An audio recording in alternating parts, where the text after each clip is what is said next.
Napanood mo na ba ito? Time to come back into the light. Napakaganda ng movie na to. Dire-diretsong action, intense na habulan at walang humpay na eksena. Where is the drive? I was out. I should have never let you get me involved in this.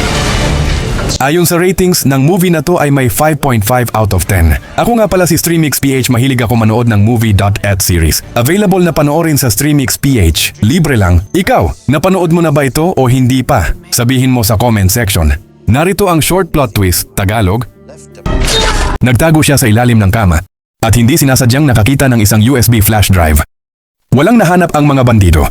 Kaya pumunta sa bintana ang kanilang pinuno para magsumbong sa kanyang amo habang ang iba ay naglilinis matapos kunin ang flash drive. May nakita siyang baril sa isang bag. Kinuha niya ito at itinutok sa pinuno at kinalabit ang gatilyo. Ngunit ito ay walang laman, walang bala. Nagpanik siyang tumalikod at tumakbo kasama ang mga bandido na humahabol sa kanya. Nagmamadali siyang pumasok sa isa pang kwarto at nilak ang pinto, ngunit mabilis itong sinira ng mga bandido. She snuck sa likod nila, hinawakan niya ang isang lalaki at ginamit niya bilang isang panangga. She made her way to the elevator habang pinipigilan ng iba. Matapos patumbahin ang hostage, nagtago siya sa loob ng elevator. Dodging kanilang mga bala nang magsimulang gumalaw ang elevator, bumaba siya sa kalagitnaan, pinindot ang button para sa unang palapag para linlangin ang mga bandido, saka tumakbo pababa ng hagdan. Nadulas siya sa isang storage room, tumalon sa isang laundry, at dumausdos pababa sa laundry area ng hotel. Doon siya nagpalit ng damit. Tumakbo sa parking lot at ninakaw ang isang kotse na hinuhugasan.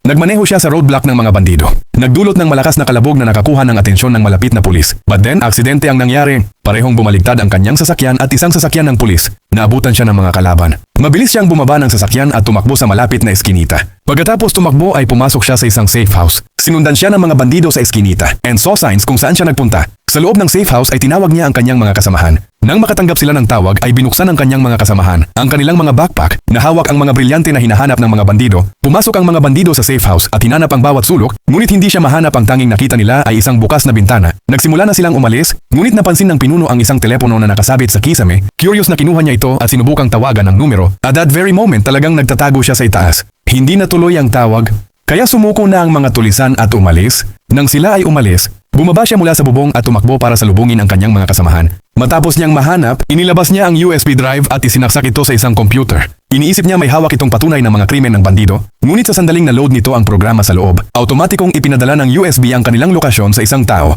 Tumambad na naman sila. Kailangan na nating umalis dito. The drive now, alam na nila kung nasaan ito.